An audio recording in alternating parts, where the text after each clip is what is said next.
Good morning বন্ধুরা, কেমন আছো? সবাই ভালো আছো নিশ্চয়ই।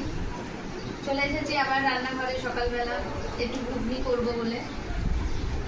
আজ একটু পেঁয়াজ কেটে নিয়েছি, একটু লঙ্কা কুচি আর দুটো শুকনো লঙ্কা, দুটো তেজপাতা নিয়ে নিয়েছি। তো চলো রান্নাঘরে। ঘুগনির জন্য এখানে আমি দিয়ে দিয়েছিলাম মটর আর আলু সেদ্ধ করতে। মটরটা আগে দিয়েছিলাম, আলুটা পরে দিয়েছি। সেদ্ধ হয়ে গেছে, নামিয়ে নেব। নামিয়ে নিয়ে আলু মটরটা নামিয়ে নিলাম।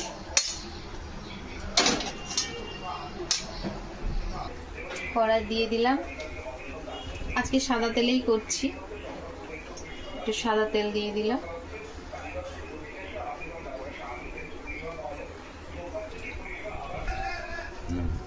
তেল গরম হয়ে গেছে, দিয়ে দেবো একটু পাঁচফোড়ন, তারপরে শুকনো লঙ্কা, দুটো তেজপাতা, আর দিয়ে দেবো পেঁয়াজ, কুচানো পেঁয়াজগুলো দিয়ে দিলাম।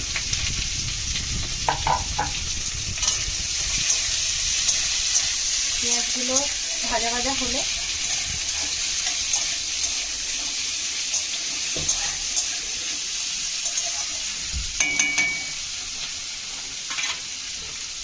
এর সাথে দিয়ে দেবো শুকনো লঙ্কা, এই কাঁচা লঙ্কা দুটো একসাথে ভেজে নেব।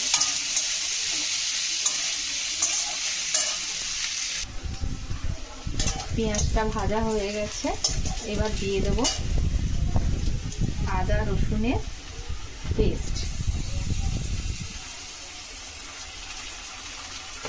আর একটু 1 চামচ মতন জিরের গুঁড়ো।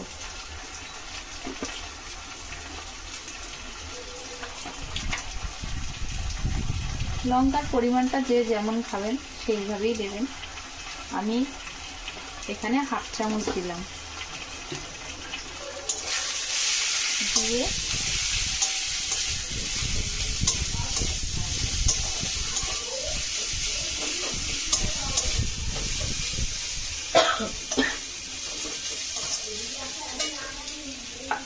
আর কেটে রাখা টমেটো,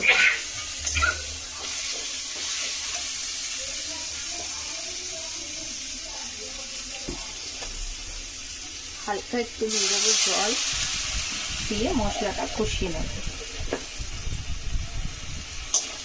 গ্যাসটা লো ফ্লেমে দিয়ে মশলাটা কষিয়ে নেব।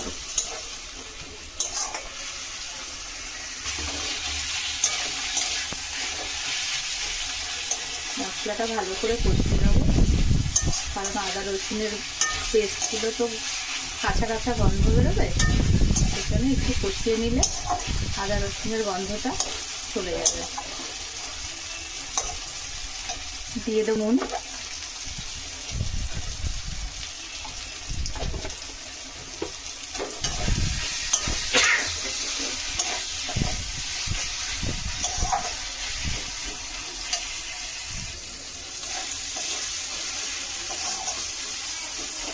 তেল ছেড়ে দিয়েছে, মানে মশলা কষা হয়ে গেছে।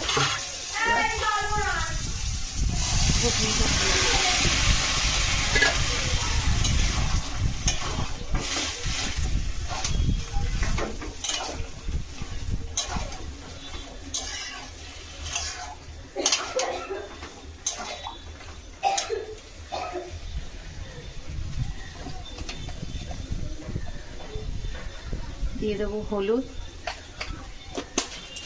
হলুদটা ভুলে গেছিলাম দিতে, তাই জন্যে দিয়ে দিলাম হলুদ।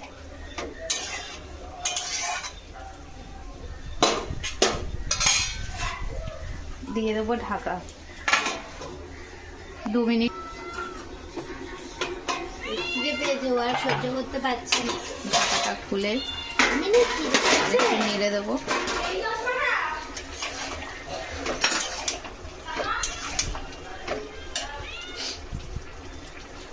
চানা মশলা দিয়ে দিলাম।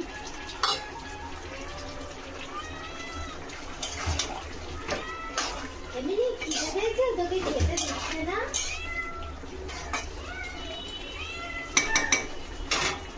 এবার দিয়ে দেবো জল। আজকে ঘুগনিটা একটু বেশি করেই করছি।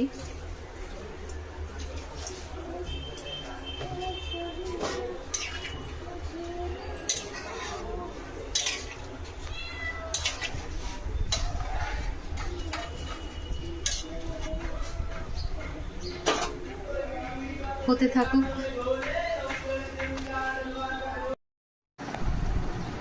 ওপর দিয়ে দেবো। আমাদের ঘুগনি রেডি হয়ে গেছে।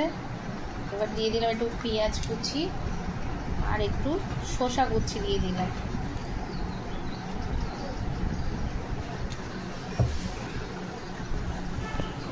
লেবুর রস,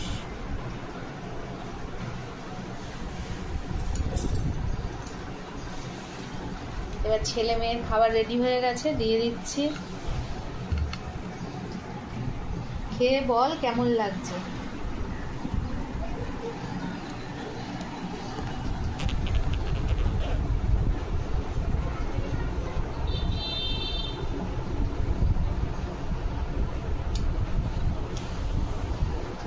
ভালো হচ্ছে? কি হচ্ছে? তাহলে বন্ধুরা, রান্না হয়ে গেল, ঘুগনি রান্না। এখন তাহলে রাখছি, ছেলে মেয়ে দুজনেই বেরোবে। বাই।